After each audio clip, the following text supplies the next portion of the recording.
Hey everybody, Tim here. I wanted to give you some encouragement. I'm sitting here at my church. I'm fixing to go door knocking with a guy at my church.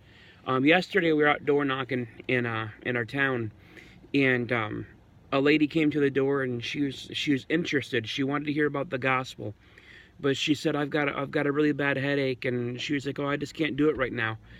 And we were about to go, and I was the silent partner, and I was about to go, and I looked at and I interrupted my partner, and I said, well, when would be a better time for us to come by and actually, when would be a better time?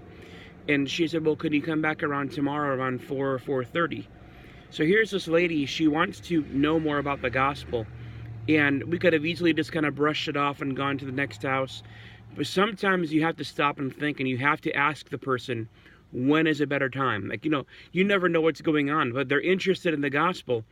And sometimes we look at that and say, well, if they're really interested, they would let us present the gospel right then and there.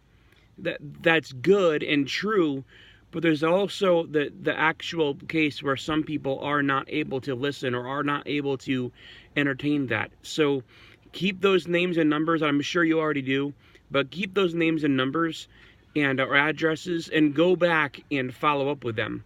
You never know what you're going to come across. You never know who that person is.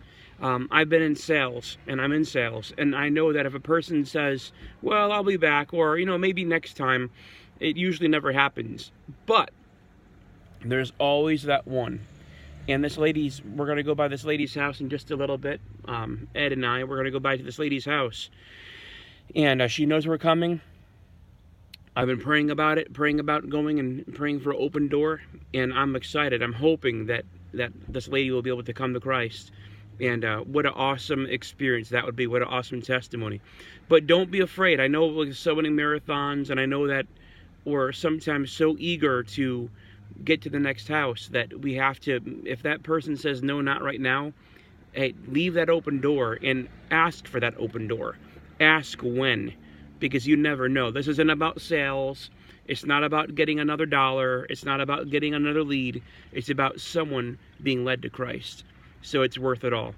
I just want to encourage you on that. And hope to see you guys at the marathon.